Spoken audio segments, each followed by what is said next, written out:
Well, there are plenty of great driving adventures in the world. For performance car enthusiasts, there is no better place than the Nürburgring. But for four-wheel drivers, this is it, the Rubicon Trail. And we're about to hit it in the latest Jeep Wrangler. So prepare yourself for one of the greatest driving adventures in the world. The Rubicon Trail is mecca for off-road enthusiasts.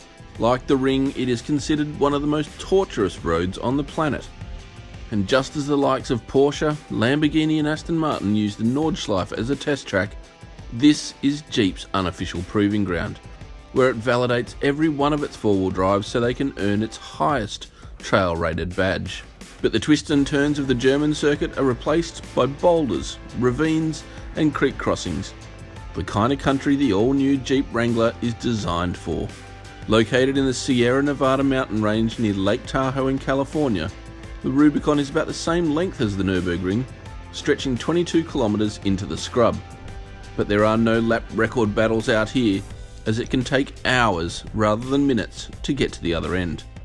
So, let's rock. Now, it literally only takes us about 300 meters off that trailhead where we first started before it really gets gnarly. You could take a Subaru XV or a Mazda CX-5 for about 300 meters and then it is rugged, rough, four-wheel drive only territory. The terrain changes quite a bit. The first section is fairly flat and you're crossing over rocks and small trails. It's really important that in some of these gnarlier sections we actually have guides and you basically follow their instructions to make sure that the wheels are in the right spot so you don't hang up like this. Really important that you follow their instructions because you can't see exactly what's under the car, even though you can see ahead of you, that you got to feel the rocks and the ruts and everything underneath you, and they can see it, so you follow their instructions, otherwise you get stuck like we just did. But again, it just takes a little bit of reversing back out, find a better line, and you're off and away again. They're there to prevent the car from getting stuck or damaged on the rocks, but sometimes you just can't help but crunch and crash the Jeep, and it sounds like it hurts, but the Wrangler is clearly built tough for this environment. There are some rocky plateaus up the top there as well, which provide this beautiful vista and outlook over the scenery, and then you come over the hill towards Observation Point and it just opens up. The valley is absolutely stunning down below us there. Right, well, we've made it halfway along the Rubicon Trail, and that was some pretty hardcore four-wheel driving. We've arrived here at Observation Point, a beautiful vista overlooking the mountains and the Rubicon River down below us. But they say the hardcore stuff is about to begin, because our campground is about 3 kilometers down the hill there, and it's going to take us 4 hours to get there. The toughest section of the Rubicon is called Cadillac Hill, so named because the wreckage of a 1930s Caddy still lies on the side of the road.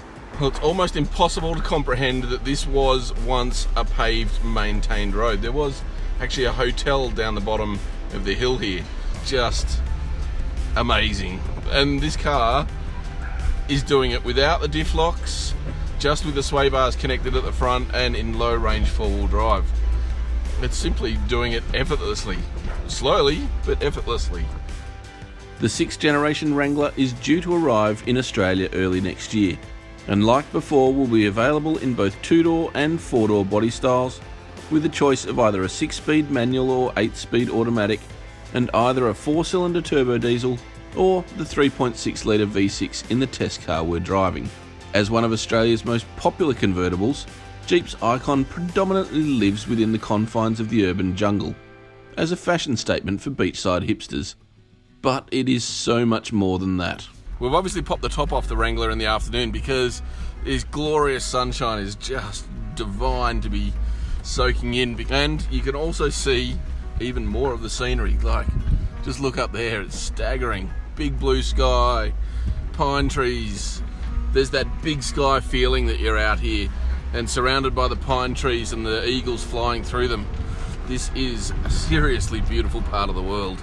But be prepared to get a little bit dusty, because if you got the roof off or the windows open, or even if you're in a group, you are going to get dirty. This place has got fine silt dust everywhere, and if you get out, you're going to have to clean yourself off. It could look forward to a great shower at the end of it. This is camping in a car. You'll definitely look forward to the campground at the end and a shower when you get back home. It is seriously rough going, but what an amazing part of the world. But what this car does is equally as spectacular. To get down this sort of stuff, the Wrangler has live front and rear axles, and it also has a disconnecting front sway bar, and obviously a four-wheel drive transmission case. The low range in this is super low. It's a crawl ratio of 70:1. So you going up a hill, you hardly need any acceleration at all. And as you can see, it just pounds over the bumps. The best time of year is towards the end of summer, because up here it's quite a temperate climate. We are about 6,000 feet above sea level, so almost at the height of Australia's highest peak, Mount Kosciuszko. So in these woods, it's really quite cool. It's about, well, it's 57 degrees Fahrenheit, so early 20s, low 20s, and it gets down to about 3 or 4 degrees overnight. So you got to make sure you pack for both extremes, you know, some fairly hot weather during the day and some really cold weather at night. And while I'm sitting here in the comfort of the Jeep Wrangler, it is actually quicker to walk this trail. I've basically been overtaken, I don't know, 100 times by the guides and other hikers. It's so much fun in a four-wheel drive, but it's actually quicker on foot. Well, we've made it to our overnight camp, and no joke, that last 2 kilometers took us 2.5 hours. That is the hardest four-wheel driving you'll ever have to do. Now, it's time to crack a beer around the campfire, and guess what? We've got to do it all again on the way out.